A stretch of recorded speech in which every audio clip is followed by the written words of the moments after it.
I hate to start this stream off negative, but we got to talk about it. Ladies and gentlemen, if you've not been following this story, RAM prices have been through the roof because AI data centers are buying up all the RAM. And then to make matters worse, last week, Crucial, one of the main suppliers of RAM, announced they will no longer be selling to consumers like you and I, because they only want to sell to data centers. On top of that, they're cutting back on hard drive development from Samsung.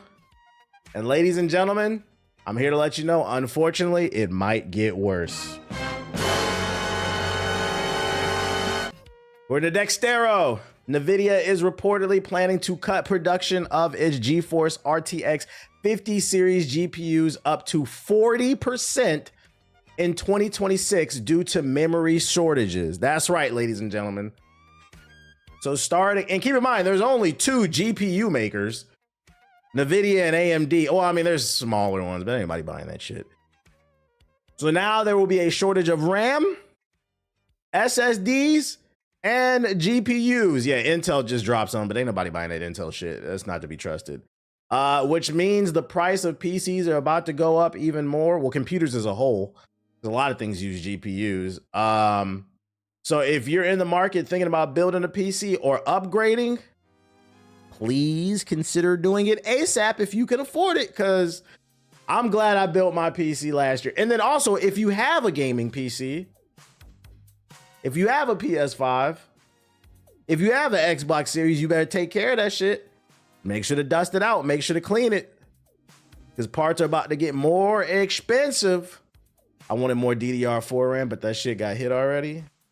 They're gonna start going after the fucking DDR3, and don't nobody even want that shit. This is nasty. Is there a full article for this shit? There is.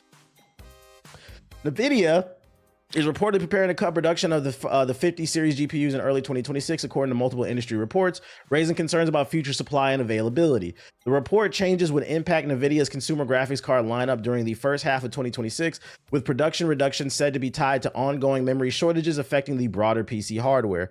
According to reporting from BenchLife, Nvidia is expected to reduce GeForce GPU production as much as 30 to 40%. The cuts are reportedly linked to shortages across multiple memory types, including GDDR7, rather than being limited to a single component. Let me tell you something. This is not just about a shortage. Oh, there's a shortage, so we're not going to put as many out for the consumer. This is also about AI.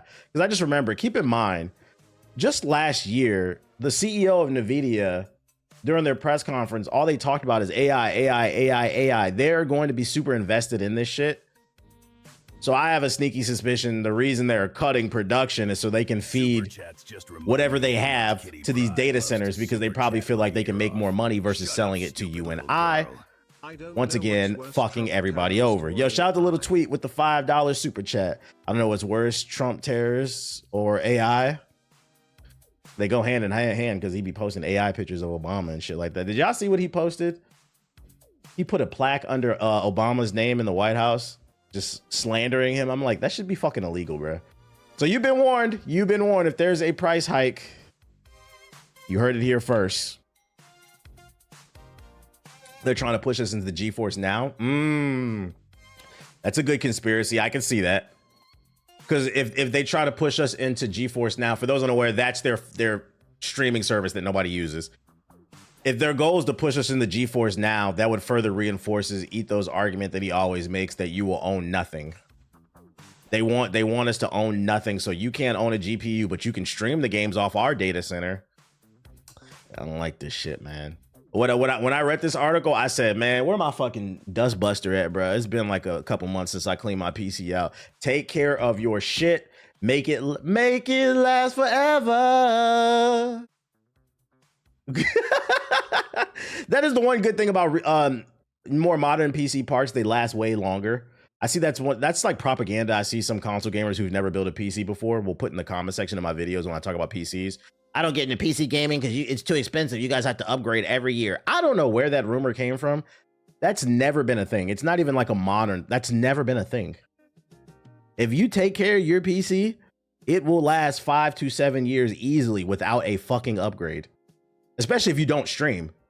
I'm gonna be honest, I probably wouldn't have upgraded my PC last year if I didn't stream. I needed to. I needed the extra horsepower because this is my job. I got to beam out an image multiple times. But like, The PC back there, it ran every modern game completely fine, and I had a 2080, a GPU from 6 years ago. So whoever told these console gamers that you were constantly upgrading your parts, no. Anybody who upgraded their shit is because they wanted to and they can afford it because they're not broke. Yeah, also, nobody really does that. Yeah, nobody really fucking does that. I just want to upgrade my 37. That's all I want. You better get to it, bro. You better get to it. I wonder if this is going to affect the used market as well. I wonder if people like on eBay and other third-party seller sites are going to be like, well, let me mark up the price, man. It's the same with phones. It's funny how people understand that they don't need to upgrade their phone every year, but they think somehow it changes when it comes to video games. Like, no. But what else I got for ya? What else I got for ya? Take this with a super grain of salt because I never heard of this account. Keep in mind, anybody can buy a check mark, but it's a slow news day, so I'll entertain it. What we do know is rumors have been surfacing for the past year that Sony is working on a handheld that's supposed to launch alongside the PlayStation 6 in 2027 or 2028. It's supposed to be able to run PS5 and PS6 games natively. And we got some new rumors that just hit my timeline on Twitter. But like I said, I don't know this account. Take it with a grain of salt. They're saying the PS6 handheld currently in development that it can be docked and is targeting a 2027 release date with a relatively affordable price point. That's interesting. This is the first time I've ever heard that it will have a dock mode. So this would be pretty much a competitor to the Steam Deck, meaning it could be a world where you don't even need to own the PS6. You could get a PS6 mini, basically. It's maybe not as powerful, but if you don't care about having the most powerful hardware, you can take it on the go, or you can have both, basically. Shout out to Dark with the sub. Appreciate it. It'll run PS4, 5, and 6 games natively. Sony is pushing developers to target 60 FPS at lower resolutions, which I think is possible. For those unaware, the reason why the Steam Deck has lasted so long and why, even though it's not the most powerful piece of hardware, you have to take into consideration that the screen is smaller. I don't know how big the screen on the Steam Deck is, but like this screen looks like what, 7-8 inches? When you have a resolution that's much smaller than a traditional 1080p, 1440, 4K monitor, you don't need as much horsepower to get the image out. So you can keep the high visual fidelity because now you no longer have to worry about the resolution and you only have to have the power to pump out the textures. So this is believable. It could be a thing. Devs currently have access to the PS5's low power mode SDK. This is so devs can target the Canis specs now and prep their games for launch. They're basically saying that there are dev kits floating around and developers are working on new games or ports for this PS6 mini handheld thing. Sony likely is betting big on Canis as an alternative to the PS6 home console to get customers excited about next gen while also being more competitive with the Nintendo Switch 2. So it's kind of like what I said up here. The original rumors that were floating is it was going to be like a PSP 2, but this sounds like this is going to be a handheld PS6 for people who maybe don't want a home console but still want sort of a home console because you can put it in dock mode. They're willing to have less power, but you can take it on the go. This is a direct competitor to the Steam Deck, basically. And I say I'm with it because I'm good for I like competition. I like competition. Also, the PSP is one of my favorite handhelds. All I ask is if this thing turns out to be true, can we please get SOCOM Fire Team Bravo back? Or a new type of SOCOM and make sure it got online on it, man. I wish they would just state their sources. This is my only problem with this tweet. And this is my problem with people being able to buy check marks.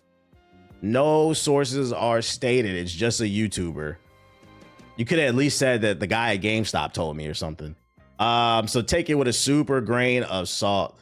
Nah, MBG is not valid. And that's why I said take it with a grain of salt. I don't know this dude. I'm just entertaining it because it showed up on my For You page and I need something to talk about.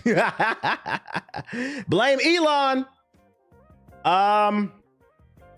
If you're watching on YouTube and you're wondering why I titled the video, the 2025 Game Awards exposed you again, it's because, ladies and gentlemen, we've got 2 sets of data coming out of the Game Awards from the host Jeff Keighley.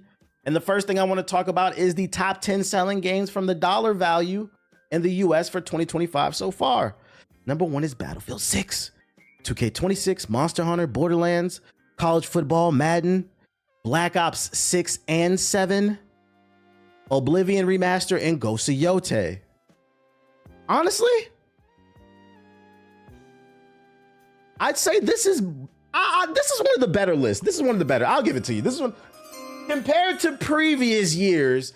this is one of the better lists because not everything is generic mainstream games. I mean, you got Battlefield 6. Let's see, 1, 2, 3, 4, 5. Half of the games are not your typical Call of Duty Madden shit. The other half is, but usually it'd be like 7 of the fucking top 10 are Call of Duty games. I don't know why the fuck Black Ops 6 is here. I don't know how. Somebody's buying this shit. Be honest in the chat. Who bought Black Ops 6 this year? Who bought it? No Mind's Eye? No Mind's Eye. Oh Lord. No. Sword and Shield. People are saying Sony's trying to copy Nintendo with the handhelds. Well, actually, you know what? Yeah, because I mean the Steam Deck. Yeah, you're right. I guess it would be a copy of the Switch. Because the Steam Deck wasn't the first one to have the dock mode. It was the Switch. So yeah, I guess it's a copy. I'm not gonna lie, Nintendo's so irrelevant to me right now. I don't even be thinking about the Switch. But yeah, I guess you could say they're copying it. Pink Eye is trash. So those are your top 10 selling games of the year so far. I try to tell y'all Battlefield 6 is the best selling game of this year. By the way, every time a sub returns, for a bunch of niggas who were screaming Arc Raiders should have won game of the year, I don't see it here. I don't see it here. It's probably in the top 15 or 20. Yo, shout out to Cookie with the sub, which just goes to show you that sales shouldn't matter. I hate when people use that argument because you see Expedition 33 isn't here either. It's probably in the top 15 or 20 as well because it sold 6 million, which means in order to get the 10 spot, you had to sell probably at least 7 million or higher. This is why you should never judge art off of numbers and shit, because people love to make the Arc Raiders is one of the number 1 stream game on Twitch. That doesn't determine whether the game is great or not. It just means it's popular. If you have a bunch of popular people streaming something, their drones are gonna follow and play it. It doesn't mean it's the best thing out. I'm perplexed how the Oblivion remaster was here, especially because it was on Game Pass. No, that's facts. I don't understand how this beat out anything. But then again, I mean, to be fair, they just announced Skyrim for the Switch 2.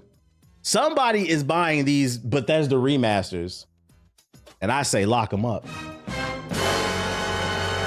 Y'all the problem. That's why they never fix the game, because anytime a new Oblivion remaster is announced, y'all buy it.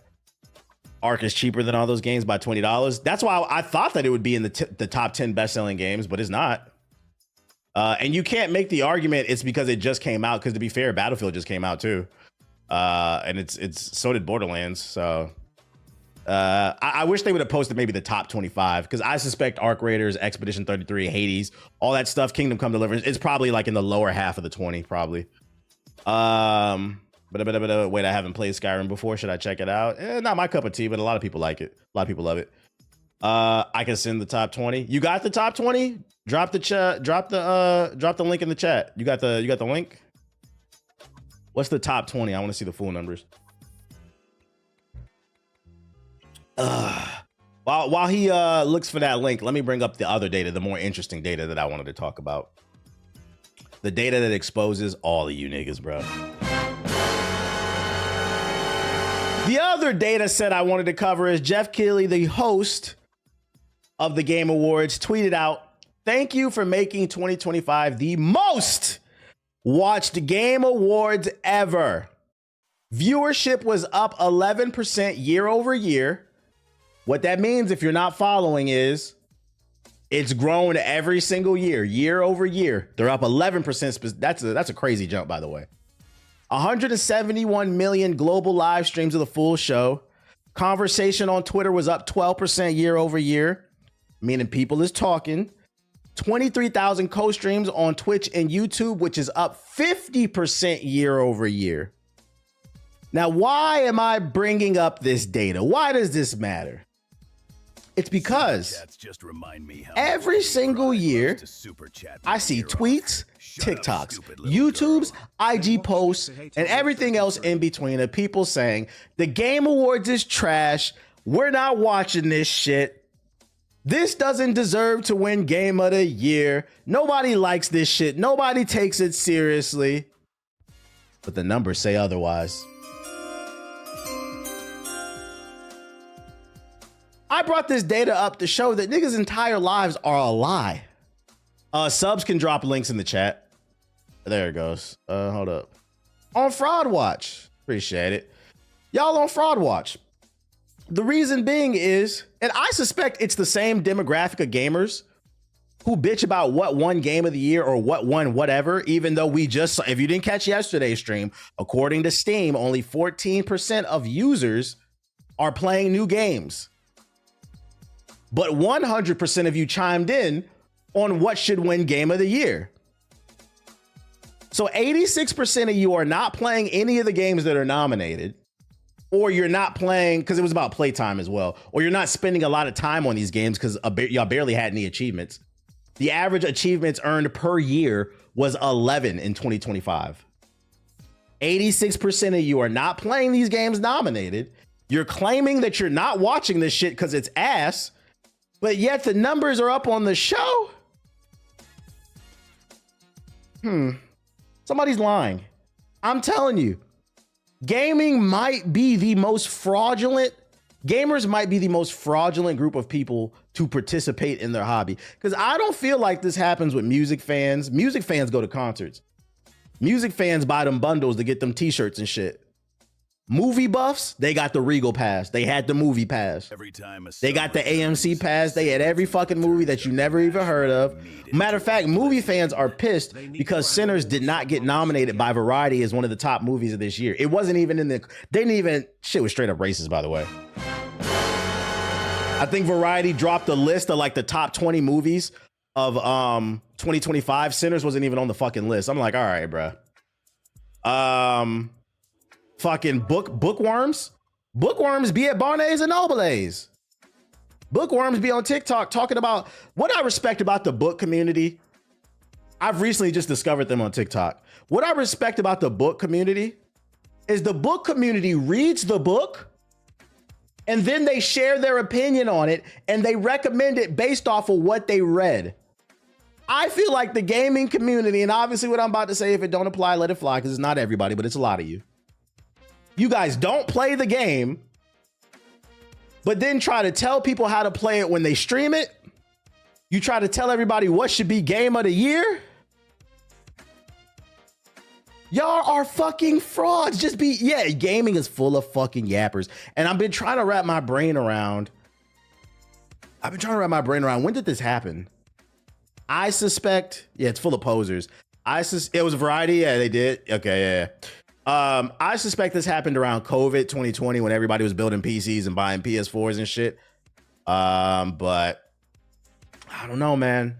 The data just says that. And you know what? I'm gonna go ahead and make a prediction. I predict next year the numbers are gonna go up even more. By how much? I don't know.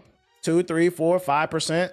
But because Expedition winning Game of the Year pissed off so many people, even though they didn't play it, I think people are gonna tune in because they want to see Jeff Keighley fuck up or something like that. Hobby tourists, yeah, hobby tourists, bruh. I thought it was a glitch when my achievements was 186 and I saw 11 average. No, it's not a glitch. People are fucking frauds, bruh. They are fucking frauds. We got a lot of people with strong opinions that ain't done nothing. Shout out to whoever dropped that link in the chat. Oh my bad, Anubis. So these are the top 20 games. So after 10, we got FIFA, MLB, Elden Ring's at number 11. Oh, Night Rain, that's Night Rain. Kingdom Come Deliverance, WWE, Minecraft, Forza, Split Fiction, Helldivers 2, and the MVP. What is it about the fucking MVP bundle with y'all, man? I'm actually surprised to see Split Fiction on this list up so high. Like I said, Expedition 33 announced they sold 6 million copies yesterday, and it's not even in the fucking top 20. That's crazy, and it's a good number. So that says to me, all of these games sold more than 6 million. And matter of fact, all of these games sold more than 7 million because Silksong 2's developers announced they sold 7 million a couple days ago. So all these have sold more than 7 million copies. This is crazy. Battlefield is back. Man, who's buying that shit? That's what I'm saying. I've never even seen this in the store. The MVP bundle. They pre-ordered the MVP bundle because the college football comes out first. EA is pulling like bundles like rappers who be trying to inflate their album sales. They'll put a t-shirt inside. If you stream it, you'll get a free t-shirt type shit. So is the data wrong or something? Nah, because it's coming for Circana, which is the most reputable data police. This people always reference this shit, so nah, it's legit. And it says physical and full game digital from Nintendo eShop, PlayStation, Xbox, and PC platforms. So they're ranking it off dollar sales. Ding, ding, ding, ding, ding. All their money probably goes towards the ball and gun games in the shops. Speaking of music sales, YouTube is no longer tracking music sales. They're no longer. I put that in the group chat. They're no longer tracking. No, they're not fucking with Billboard anymore. That's what I read. They said they don't agree with what Billboard does because Billboard only doesn't track free streams apparently. So if you have Spotify or like Apple Music, but you have the ad version, they don't count your listen towards the artist that you like. And YouTube said they're not playing that game anymore, from my understanding. Okay. Okay, man. My heart hurt to Expedition 3 is not on there. That is what it is, bro. I suspect in the next year it'll go up in the list. Battlefield 6 might be a good shooter, but it's not a good Battlefield game. Why you say that? I've been enjoying the game. I've been enjoying it. It's based off dollar value, correct? Am I wrong? Yeah, it is. That's what it says. Ranked on dollar sales. Oh, you know what? That might be why Expedition 33 is not there. Expedition 33 was a $50 game, but then no, because Split Fiction was only 30, right? They're measuring it off of something different. It's not just units. It's based off the actual dollars that it generated. Because some games are 70, some are 50, some are. That also might be why Arc Raiders is in here because it's $40 too. It could be a little bit harder for other games to get on here. Do you mostly play the BR mode or other? I play the other modes off stream. I mainly play BR on stream just because that's what my friends like to play. Why? Because it's not BF23. Come the fuck on, bro. Huh? Is that why you're saying that it's not a good Battlefield game? Because it's not Battlefield 3? Is that what you're trying to argue? Battlefield 6 is a safe return to form. Hey, I'm having fun with it. If you don't like it, that's fine. I don't mind me. I say I'm having fun with it. I agree. There's no real atmosphere in this Battlefield. The gameplay's fun though. It's a great Battlefield game. Y'all got to separate Battlefield 6 multiplayer from RedSec. Post game awards. Hey, regardless of how you feel about the quality of the game, somebody's playing it. Which, by the way, and this is why I keep bringing up that Battlefield 6 is the best-selling game of the year. This is also why y'all got to stop listening to these streamers. I've seen a lot of streamers say that Battlefield 6 is dead. No, it's not. It's the best-selling game of the year. It's just not a streamer game. Like, I recognize it doesn't get... Like, if I really was only focused on views, I would just play Arc Raiders. I know that's the game that's getting views right now. But it's a game that, you know, people who have 9 to 5s, they come home and they play. That's it. Sales for Expedition probably went up significantly after the Game Awards. I know it's moved 1 million units since the Game Awards, so after this list updates, it'll I think it could potentially appear eventually. But this is the main thing I wanted to focus on. Like, somebody's lying, bro. I keep seeing all these videos. I'm done with the Game Awards every fucking year. No, it's not. Y'all love that shit.